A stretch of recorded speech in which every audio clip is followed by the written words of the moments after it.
नए साल पर सरकार का बड़ा तोहफा, 3 नई एयरलाइंस को उड़ान की मंजूरी।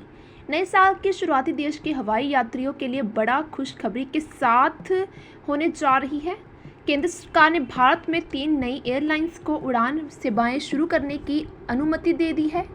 नागरिक उड्डयन मंत्रालय ने इन 3 एयरलाइंस को नो ऑब्जेक्शन सर्टिफिकेट यानी एनओसी जारी कर दी है।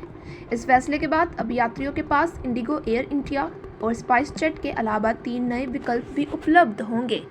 विशेषज्ञों का मानना है कि नई एयरलाइंस के आने से हवाई सेवाओं में मुकाबला बढ़ेगा, जिससे हवाई टिकटों की कीमतें कम हो सकती है और यात्रियों को बेहतर सुविधाएं मिलेंगी।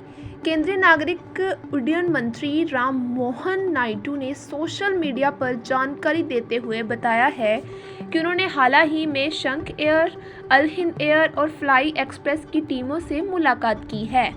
उन्होंने कहा कि भारत का एविएशन सेक्टर दुनिया का सबसे तेज़ी से बढ़ते क्षेत्रों में से एक है और सरकार ने नई एयरलाइंस को बढ़ावा देने के लिए लगातार काम कर रही है।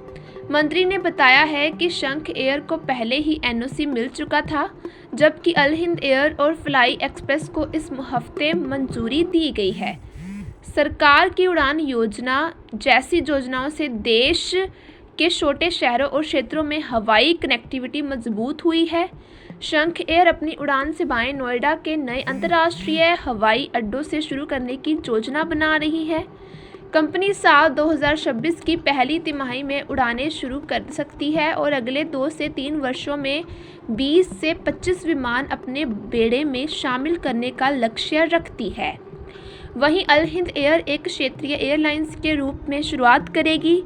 ये एयरलाइंस ATR 72,600 टर्बोप्रॉप विमानों के साथ काम करेगी और शुरुआत में दक्षिण भारत के घरेलू रूट्स पर ध्यान देगी। तीसरी एयरलाइंस फ्लाई एक्सप्रेस भी जल्द ही भारतीय आसमान में उड़ान भरने की तैयारी में है। कुल मिलाकर 3 नई एयरलाइंस के आने से न सिर्फ यात्रियों को सस्ते और बेहतर विकल्प मिलेंगे, बल्कि देश के एविएशन सेक्टर को भी नई रफ्तार मिलेगी। नए साल पर यह फैसला आम लोगों के लिए एक बड़ा तोहफा माना जा रहा है।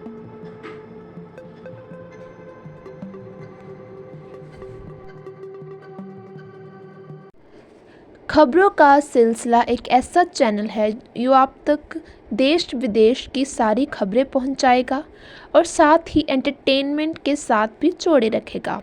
कृपया इस चैनल को लाइक एंड सब्सक्राइब करना मत भूलिएगा। धन्यवाद।